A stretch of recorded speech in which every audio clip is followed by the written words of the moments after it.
Black Ops 7 didn't fail. I'd actually argue it was built this way on purpose. You know, when I saw the crazy memes that were coming out thanks to Black Ops 7, we had katanas raining from the sky, we had God of War level scale boss fights, and it was insane because I'm looking at this and you're thinking, wait, is this like a Fortnite event? What the hell is going on? Is this Black Ops 7? You know, almost every single thing about the game simply defied its actual identity. Most people would look at that and be like, nah, man, that is not Black Ops 7. That's probably like some crossover, I don't know, wannabe Black Ops Call of Duty game, but that's not Black Ops, guy. That's not Call of Duty. But it is. I mean, to me, this is beyond just bad design. We are in the corporate uncanny valley, and Black Ops 7 is the direct result or product of the risk radars that shape these corporations.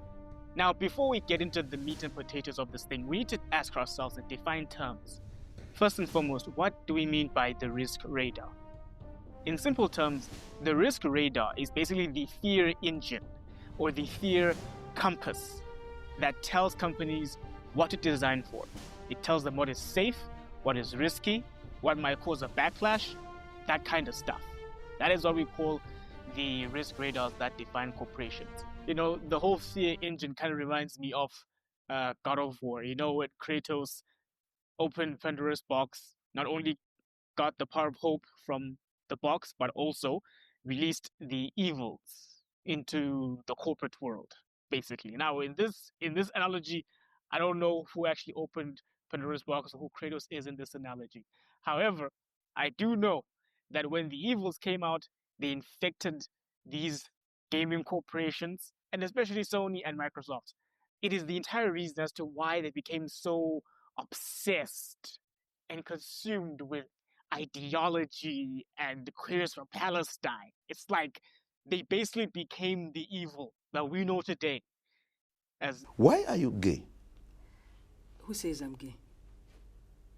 You are gay. There are 5 inputs that go into defining what we mean by the risk radar or the factors that it encompasses. The first one, for example, is activist pressure. Now, activist pressure, you're more or less familiar with this by now. Activist pressure is when a company will say, we can't make, we can't do X because we'll get a certain backlash for that. It's basically the entire reason behind why they don't even optimize for beauty standards or really beautiful female characters or sexy female characters or badass female characters. I mean, if you look at Black Ops 7, there is a fat black minority girl boss in that thing, and she's also bionic. And you look at all the qualities that go into making this character, and you're like, this doesn't fit the requirements of the specifications that would satisfy a player. It is far different from maybe introducing a character like, say, Adam Jensen. Adam Jensen is pretty badass. He's also bionic, and he looks really good. Like, he is badass. Or you can take someone like Kratos. Kratos also looks freaking badass. And then this has nothing to do with the fact that she's even female. If Kratos looked like that, it would also be bad character design. If Adam Jensen looked like Donald Drake, it would also look like really bad character design. So, so that is basically the first level of pressure, and that is what we call activist pressure. The second level of pressure, the second input, is what we would call platform pressure. Now, platform pressure is basically your Microsofts, your Sonys, your Nintendo's code of conduct. It is their guidelines. If you want them to sell your game, you need to follow the rules of the game or the rules that they set. That's platform pressure. So, for example, if you have a game and Sony says your game has to adhere to certain narratives or certain themes, you basically have to cave, because if you don't, Sony will just throw you to the wayside and you'll die. Sony's not going to sell your game. Or if Steam says we won't allow AI adult content, then that's basically that. Like, you're not going to do anything. your platform, your game simply dies because they are the ones that actually make the rules, right? And then the third input of pressure is what we call regulatory pressure. Now, regulatory pressure does only have to do with the laws that the governments enforce on companies. It's actually way more broader than that because regulatory pressure also includes internal regulators like HR or compliance teams. If they say that this product, like, yeah, we're looking at the story, but it's lacking inclusivity. We need to write it like this. We need to prop up this character more. Like, it would be so good if the story had a really queer from Palestine protagonist. I think it would be really revolutionary for gaming as a whole. They're just responsible for shaving off like the sharp edges as they define it. So that is what would be considered as internal regulatory pressure. Also, we also have the ER, what is it? The ESRB ratings. Those guys are also regulators. We also have Peggy, that's responsible for rating the games as well. That's also an example of regulatory pressure. So companies need to adhere to these guys, or if they don't, they will face consequences for that. And then fourthly, we have what is known as shareholder pressure. Shareholder pressure is basically investor confidence. If I were to put it in a corporate way, it's investor confidence. You don't want investors to panic. It is brand safety. We want to do things that make our brand look reputable. We don't want to be in hot water. This is basically where managers and CEOs optimize for do not piss off your investors. So, for example, if activist pressure reaches the investors and investors start to feel spooked, the investors are the ones who are going to be telling the CEOs that, dude, what led to this outcome? What the hell is going on? Why are we in hot waters? Why is our name being dragged in the mud? And if it's found out that you are the one responsible, then you lose your job. It's that simple. So that's an example of shareholder pressure.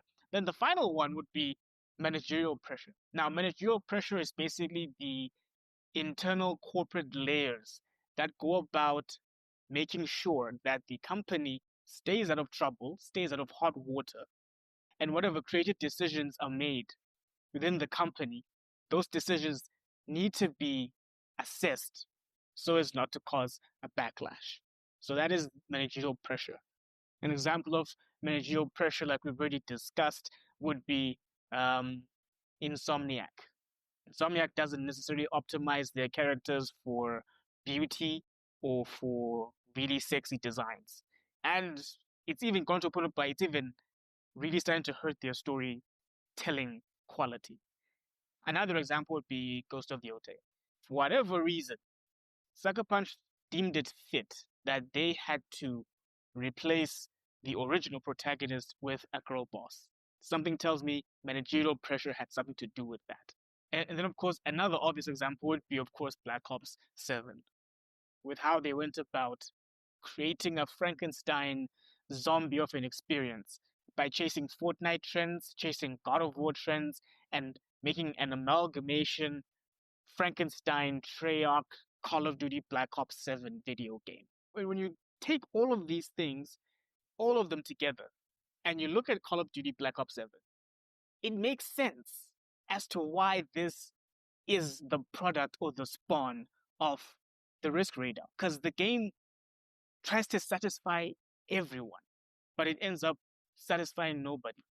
The Risk Radar is not programmed for fun.